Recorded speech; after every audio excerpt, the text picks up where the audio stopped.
নমস্কাৰ, আপোনালোক সকলোকে মোৰ এডিস্ফিয়াৰ চেনেললৈ স্বাগতম জনাইছোঁ। আমি ইতিমধ্যে Lakhimpur VGT college of teacher education Tinsukia আৰু চাবুৱা ডায়েটৰ B.Ed সম্পৰ্কত জাৰি কৰা নটিফিকেশ্যন সম্পৰ্কে আমি আলোচনা কৰিলোঁ। আজি আমি Jorhat KVM college, Jorhat PGTC college আৰু আমি ধেমাজি ডায়েটৰ B.Ed 2025 এডমিশ্যন নটিচ সম্পৰ্কে আলোচনা কৰিম। আহক আজি আমি ভিডিঅ'টো আৰম্ভ কৰোঁ। প্ৰথম নটিচখন হ'ল আমাৰ KVM যোৰহাটৰ এডমিশ্যন আমাৰ ফৰ্ম ইছ্যু কৰিব 21 তাৰিখৰ পৰা, অৰ্থাৎ যোৱাকালিৰ পৰা হৈছে আৰু আমাৰ লাষ্ট ডেট আছে 26 জুলাই, অৰ্থাৎ আমাৰ 7 দিন সময় দিছে আৰু তেওঁলোকে 10টা বজাৰ পৰা 2টা বজাৰ ভিতৰত ফৰ্মখন ছাবমিট কৰিব লাগিব আৰু ফৰ্মখনৰ ফিজ হ'ল 300 rupees।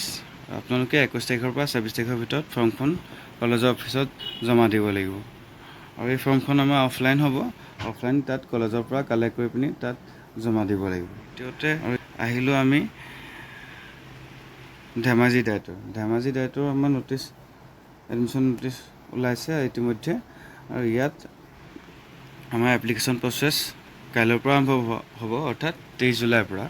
আৰু আমাৰ ইয়াত এপ্লিকেশ্যন ফৰ্মখন আমি অনলাইনে ডাউনলোড কৰি ল'ব পাৰিম আৰু সেইকাৰণে আজি 22/7/2025 অৰ্থাৎ আজিৰ পৰাই অনলাইন এপ্লিকেশ্যনৰ সেই ফৰ্মখন আপোনালোকে ডাউনলোড কৰি ল'ব পাৰিব। কিন্তু ছাবমিশ্যনৰ কাৰণে আমাৰ ষ্টাৰ্টিং হ'ব কাইলৈৰ পৰা আছে। 23 তাৰিখৰ পৰা কাইলৈৰ পৰা ছাবমিশ্যন ল'ব আৰু ফৰ্মখন আজিৰ পৰাই ডাউনলোড কৰি ল'ব থ'ব পাৰিব আৰু লাষ্ট ডেট হ'ল 2 আগষ্ট তাৰিখলৈকে আছে লাষ্ট ডেট আৰু তেওঁলোকে মেৰিট লিষ্ট মাৰিব 7 আগষ্ট তাৰিখে আৰু তেওঁলোকে এডমিশ্যনৰ কাৰণে মাতিব 11 আৰু 12 আগষ্ট তাৰিখে। আৰু যদি সেই 11 আৰু 12 আগষ্ট তাৰিখে যদি কোনোবা ছিট থাকি যায় তাত, তেতিয়া যিখিনি ৱেইটিং হৈ থাকিব তেতিয়া তেওঁলোকৰ কাৰণে এখন ছেকেণ্ড ৱেইটিং লিষ্ট মাৰি দিব। আৰু ইয়াত আমাৰ 50টা ছিট আছে যিহেতু ধেমাজি ডায়েটত।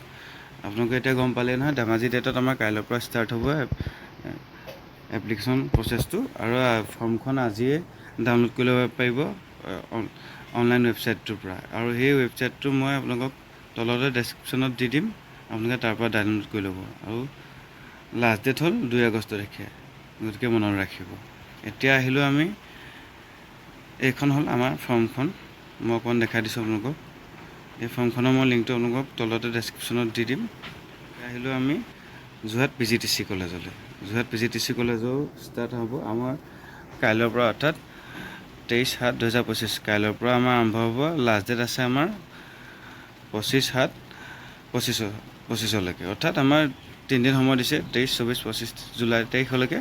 গতিকে এই 3 দিনত তাত অফলাইনে হ'ব। আপোনালোকে ফৰ্মখন কালেক্ট কৰিব কাইলৈৰ পৰা আৰু ছাবমিশ্যনো সেই 3 দিনৰ ভিতৰতে দিব লাগিব। কাইলৈ যদি ডকুমেণ্টছখিনি লৈ যায় আপোনালোকে ফৰ্মখন লৈ পিনি আপোনালোকে ফিল আপ কৰি ল'ব, তাৰপিছত এই তলত দিয়া এই ডকুমেণ্টছখিনি লৈ পিনি ছাবমিটো কৰি থৈ আহিব। এই ডকুমেণ্টছখিনিৰ কথা মই আপোনালোকক কৈ দিব লৈছোঁ। এতিয়া আমাৰ CET স্ক'ৰ কাৰ্ডখন লাগিব, এণ্ট্ৰেঞ্চত পাছ কৰা, SSLC এডমিটটো লাগিব, ডিব্ৰুগড় ইউনিভাৰ্চিটিৰ ৰেজিষ্ট্ৰেশ্যন কাৰ্ডখন লাগিব, তাৰপিছত আমাৰ মেট্ৰিকৰ পৰা ধৰি আমাৰ ডিগ্ৰীলৈকে বা মাষ্টাৰ ডিগ্ৰীলৈকে গোটেইখিনি মাৰ্কশ্বিট আৰু চাৰ্টিফিকেট লৈ যাব আৰু পাছপৰ্ট চাইজৰ এখন ফটো লৈ যাব আৰু কাষ্ট চাৰ্টিফিকেট লৈ যাব। এইকেইটাই আপোনালোকে ডকুমেণ্টছ লৈ গ'লে আপোনালোকে কাইলৈ গ'লে কাইলৈ ছাবমিট কৰি থৈ আহিব পাৰিব। গতিকে ভিডিঅ'টো আজি ইমানেই আছিল, ধন্যবাদ।